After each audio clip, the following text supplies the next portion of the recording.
Well, I'm just back from my local lumber mill and I've got the wood for the top, sides, and base.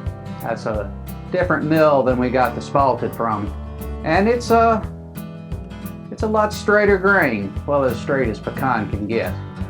So let's get it out of the truck, take a look at what we've got, and see how we're going to piece this thing together. I'll see you inside.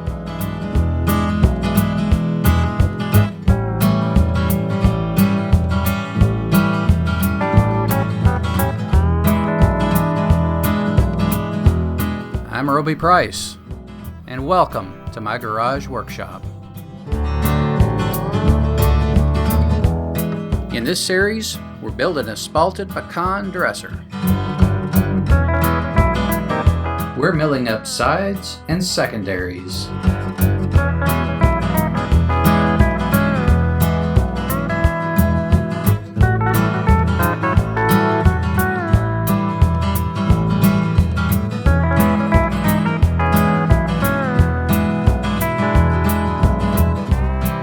Everything's out of the truck, and I've been looking at these boards trying to figure out what I've got. It always looks a little different here in the shop than it does at the lumber store. Now, what I have started to do is I've started to mark these things out to length. And my 10-foot boards, I'm going to have a little waste, but I've got plenty of secondaries that material will be very useful for. I've only got 41 inches of height in the overall chest. The legs are going to be another 6-inch, and then I've got a top on top of that. The full chest of drawers be leveling out right at about 4 feet, which is, you know, in all honesty, for a good-sized chest, that's a good height. That gives you room for a mirror or various other things that you can put on top. These boards are wide, so when I cross-cut them, I'll joint one edge, take it to the table saw, which I'm actually pointing to various pieces of equipment. Take it to the table saw, and I'm going to rip these down the middle. And I'll match the boards back again after the fact, but I want these to go through the jointer. It's just so much simpler that way. And then I'll put them back again the way that God made them. And hopefully you won't see the seam. If you do, it'll be a near perfect match. So that's what we're going to do today, and we're going to get started with this milling process. And you've seen me mill before, and it's going to be a lot more of the same. But nothing happens till you get started. Setup is important. I have my board on the bench, but I also have my vise open to support the board as it drops after the cut. Additionally, there's a sawhorse out on the other side. A straight edge makes for a safer rip, so we'll straighten out at least one edge on all these boards. Now that we've got a straight edge, we need to mark the board in the center so we can set the fence for the rip.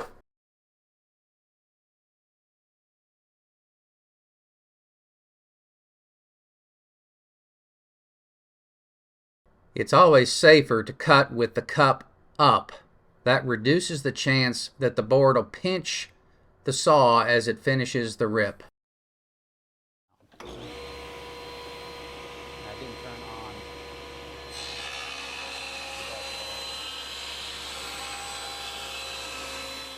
Well, this is the stack of wood that resulted from our effort, and it's not trivial. It's a pretty good stack. This is going to make up the two sides, and what's left will be secondaries and frames and maybe some moldings. We'll just see how it all lays out.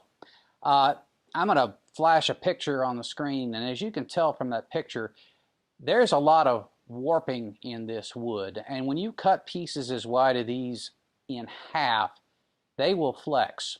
And that flexure can actually pinch on the back side of a blade. That's why a riving knife is so important on a table saw. That helps keep it from kicking back, and that's no fun. I've had it happen. But it also, those built-in stresses, they're not finished yet. As soon as I take it to the jointer, I face plane each side and I take a little bit more off. This wood is going to relax. The built-in stresses, what was under stress and removed, is allowing something else to move. So I will not be putting panels together today. I don't want to build in a cup or a bow. So we'll let this cook for overnight at least in this Houston soup. What else I've done, and I don't know if you can see it from here, I think you can. Let me get these squared up. I put myself a triangle right here, and I've marked which boards are which. I do want to join these back up again to get the grain match. We'll get as close as we can on these sides. The attempt is to make it look like one ancient piece of wood. We get close sometimes. Sometimes we don't. It isn't as important as you might think. As long as the effort is made, you get a good consistent grain match. The eye is pretty forgiving. But this will make it really easy because the grain does match. So what I'm going to do now is take it over to the jointer. I'm going to face joint one side and then take it to the planer and get down to the appropriate thickness. I am not going to try to clean up any more of the edges. I think I'm fine with that right now. And that'll do it for this stack of wood today. I might tackle something else, but I want it to sit overnight and relax. And then if I have substantial warping, maybe there'll be enough wood left to mill it out, and maybe I have to throw it away. So we won't know until tomorrow. So, but I can get started with the dimensioning, the thickness dimensioning up right now. Well, I'm assembling panels at this point, and I've got the first one put together. All the edges are jointed, and I've got the panel lined up, and the grain match is really nice. Very happy with it. I've got about 21 inches wide by 45 inches long.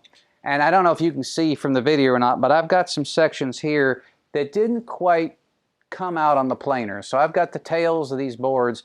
They're a little bit shy.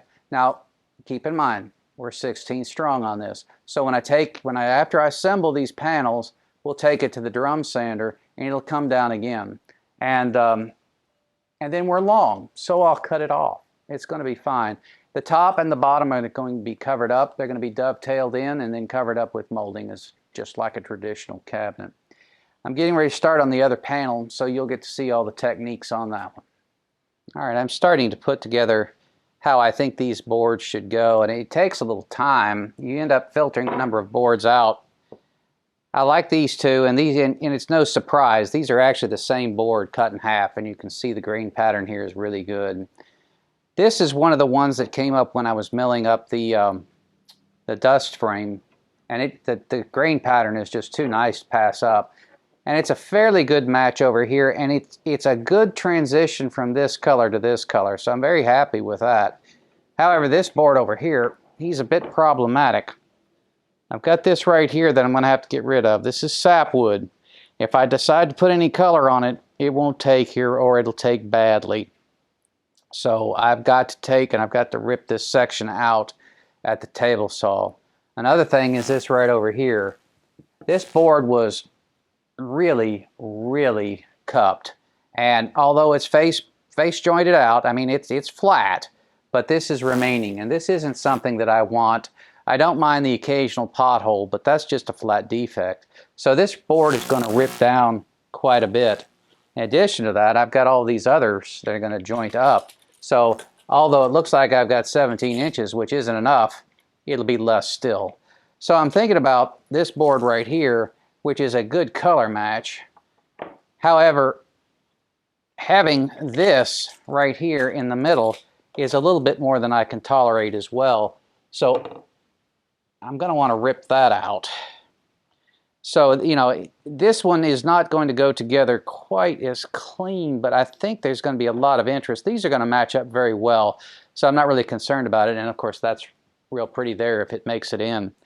So I've got some work to do at the table saw. I'm going to rip this and rip that. That'll give me this here. I'm going to rip that down. And at that point, I'm going to go to the jointer. This board will not make it into the mix. Although I thought originally that it would. I think this is what we're going to end up with. And this will form up our second panel. Well, I finished up milling up the boards for the dust frames last night, and they look pretty good. I'm happy with them. I've got a few extra of each type, and I took the trouble to make sure I had enough wood that had the nice grain patterns so that the front dust frame looks very nice. Part of the milling process is kind of interesting because you'll come up with, you'll find boards, sections that look almost too good to be a dust frame, and this is one of them. It's very nice I'll probably use this somewhere else, a piece of molding or something, because it's too good to kind of stick in the back. Additionally, I've got this right here, very nice. This is not spalting. This is an insect. There's a tiny little borehole right there, and the insect has caused the wood to discolor in that area. People pay money for this, and we will highlight this in a piece of molding in the front of the cabinet. So this is done. This is going to stabilize for a while. There's a lot of work yet to do here before we assemble these dust frames, and we'll get on with that after we do the panels. I need the panels glued up and in the clamps, and that's going to be our next step. Well, I've got my boards laid out and I'm ready to glue them up, but I have noticed I do have a little bit of warp in them. Again, the humidity and these boards, they're moving around a lot. So I want to make sure that I have as much of this to work with as possible. I want to make sure that these ends and the middle stay aligned. And to do that, I'm going to use a domino. And a domino is simply a floating tenon, and you'll cut a mortise in both sides and place the tenon in there. You can do this you can do this with a spline, you can do this with a router. I have a domino cutter, so that's what I'm going to use. So what I like to do is I like to take my square and mark on the square. You don't have to do this, but you do have to have a mark on both sides of the board because it's important that you be accurate with this tool. And it's really pretty simple. Most of you, a lot of you, will have a biscuit cutter because they're inexpensive. And they work pretty well, but I found that they don't work as well for holding the board steady. They're good for general alignment, but I like this tool better because it forces the issue quite a bit more.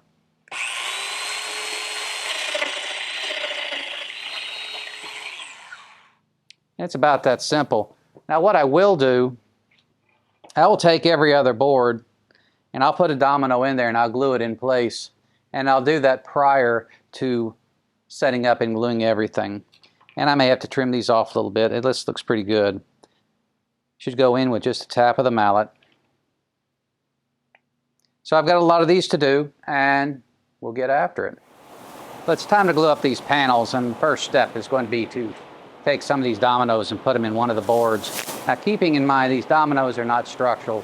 They're merely to give me the ability to line these faces up very tight, and that's all they're there for.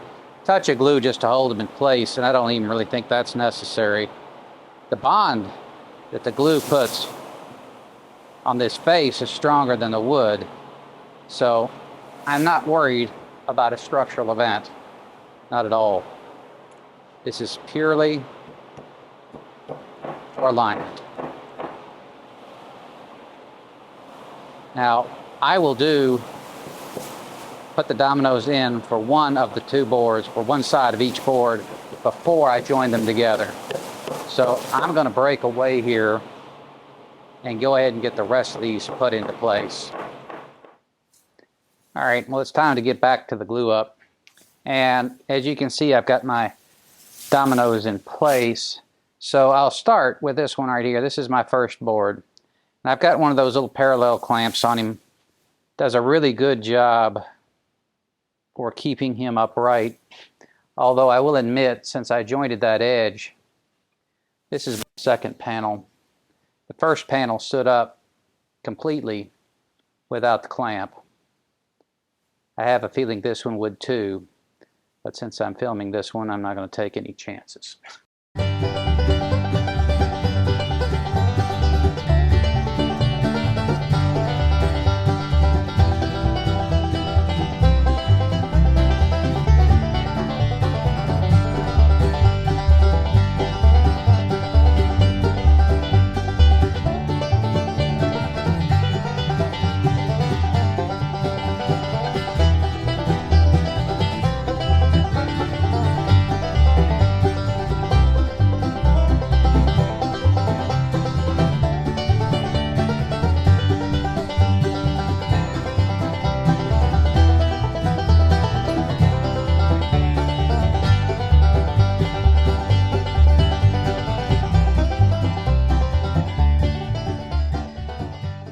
Well, that about does it. I'll be back in an hour. We'll scrape off the bleed out and then let it cook overnight. And I think we're probably done for the day. It's been about an hour and a half, and I'm scraping off the glue. It's still soft and it comes up real easy. Right now I'm just using a planing iron, and you can use just about anything, including a dedicated scraper, a card scraper, or even a good stout putty knife. Well, I've broken these out of the clamps, and they're level, they're square, that was a little surprising given how much this wood moved prior to getting them in the clamps. But I'm not happy with the color. As a matter of fact, I'm not happy at all. And I knew I had to make another trip to the local lumber store, and I have gone ahead and accelerated that trip in order to get lumber that actually matches the color. And you can't see it here, but I've taken a picture and it should be coming up on the screen. I have purchased new timbers that match the color much better. So what I'm going to do is I'm actually going to cut this old stuff out and replace it with this new. And it's not something I like to do, but this is the side of the cabinet. And whenever I do a project, I always look to what would this look like with a clear finish. Now you may go satin, you may go flat, you may go shiny. That's not what I'm talking about. I'm talking about a clear finish where you see the wood, because that's what this is all about. I want to see the figure, and I want there to be variation. You need to know it's real wood and not just a veneer. But if the color isn't close, it's never going to be right. So I have decided to go ahead and cut out the material that's not quite right. And I've got these boards over here. I've got 2 over there that are going to replace. I think I'm going to go ahead and do 3 boards on this side, although I like this one. It's just not quite right in a couple of places. And replace it with these 3. I'll put these back in the clamps and let them cook. Now I told you I went back to the lumber store.